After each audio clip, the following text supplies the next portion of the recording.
जी। इन्होंने मुझे उस बंधन में बांध लिया जिसे मैं तो क्या कोई भी नहीं तोड़ सकता। सीता राम के बंधन में। आप ही बताइए भला मैं कैसे तोड़ूं उस बंधन को। ना ये जीते हैं और ना ही मैं हारा। बस आप यही समझ लीजिए कि सीता राम ही जीत गए। भक्त है ना आप हनुमान जी, तभी इन दोनों बालकों ने आपको अपनी बातों में उलझा लिया है। परंतु मैं अयोध्या का सेनापति और सेनापति होने के नाते मैं इन दोनों को अंतिम चेतावनी देता हूं। अश्व मुझे सौंप दो और हनुमान जी को भी मुक्त करो। तो तुमने ये अश्व श्री राम और भाभी माँ को एक करने के लिए पकड़ा है। हाँ, हमें वनवासियों को पुष्पों को बांधने में कोई आनंद नहीं है। ये अश्व हमने पकड़ा है ताकि माता सीता समस्त संसार के सामने आए और श्री राम हमारे प्रश्नों का उत्तर दे कि क्यों माता सीता को त्याग किया उन्होंने। और श्री राम को जिनकी हम पूजा करते थे, और श्री राम को जिनका सम्मान हमारे लिए सर्वप्रिय था, जिनके आदर्शों को हमने वेदों की भांति अपनाया, जिनकी राम कथा को गा गाकर हम ये समझते रहे कि वे सबसे बड़ा पुण्य कर रहे हैं।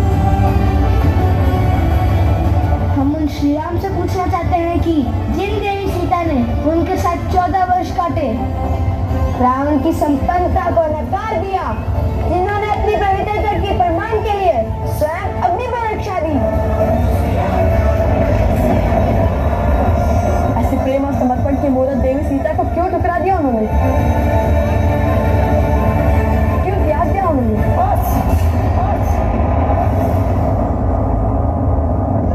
बस करो और यह उद्दंडता इसी समय रोक दो। अच्छा,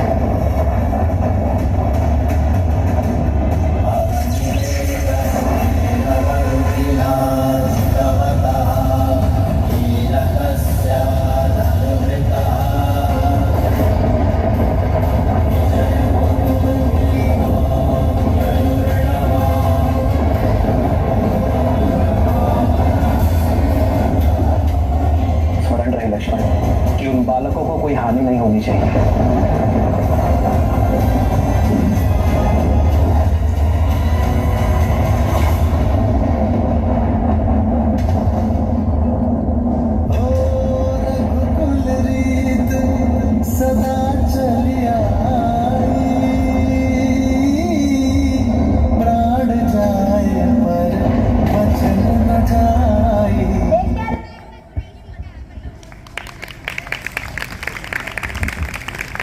युद्ध में लव कुश, भरत, लक्ष्मण, शत्रुघ्न वो पूरी सेना को मूर्छित कर देते हैं।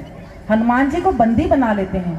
यह खबर जैसे ही श्री राम को मिलती है वो तुरंत युद्ध स्थल पर पहुंच जाते हैं। युद्ध सिखाना ही धर्म है, शस्त्र उठाना नहीं। हम जानते हैं हम कदाचित आपसे कभी नहीं जीत पाएंगे। और यही नहीं, जब से सुध संभाली आप ही को ईश्वर समझाए। राम कथा गाते सुनते आए हैं, जन जन तक रामायण की सीख पहुंचाने का प्रयास किया है हमने। क्योंकि रामायण केवल पुरुषोत्तम श्री राम की माँ गाथा ही नहीं, अपितु जीवन जीने का मार्ग है। यदि मन में मेरे प्रति इतनी ही शाश्वत भक्ति है तो फिर मेरा विरोध क्यों किया? क्योंकि प्रश्न न्याय का है। रामायण केवल आपकी गाथा नहीं है महाराज श्री राम, उसमें एक नाम और भी जुड़ा है जिसके बिना श्री राम भी अधूरे हैं और रामायण भी। और वो नाम है देवी सीता।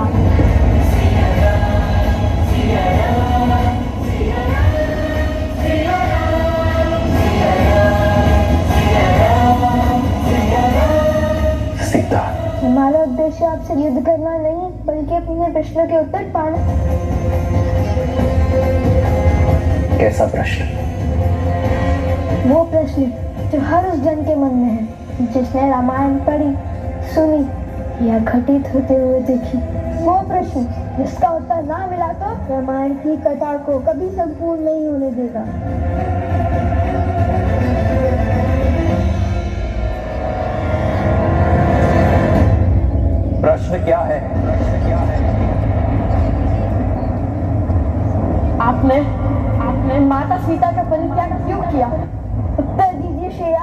जो ग्रंथ है जग में सबसे पावन, जिसने सिखाया जलाना भीतर का रावण, जिसका अथाह शुभकर्म है, जिसने प्रेम दिया ममता और त्याग समर्पण का मर्म है, पर जिसके अंत में विष्णु बढ़ा, जो हमारे मन में शीश ताने खड़ा।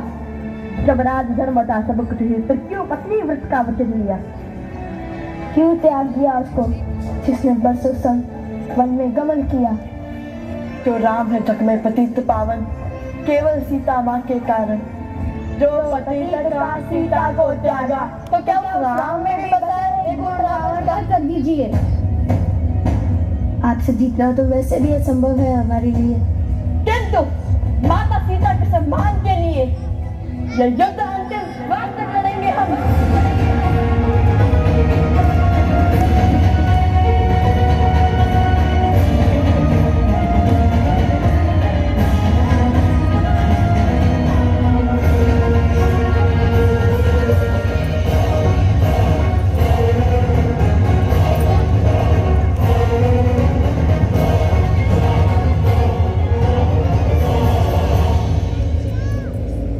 युद्ध आरंभ होने से पूर्व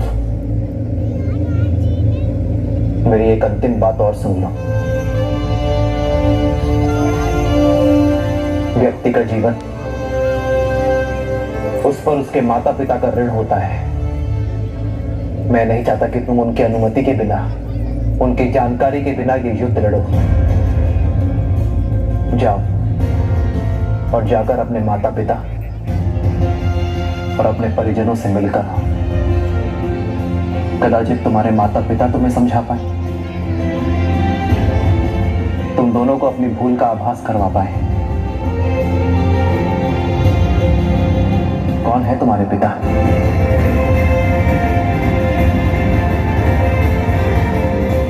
क्या योद्धा के लिए उसके कुल का नाम होना आवश्यक है?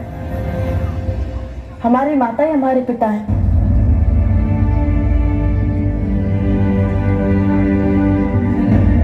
उन्होंने कभी हमें पिता की कमी आभास होने नहीं दी।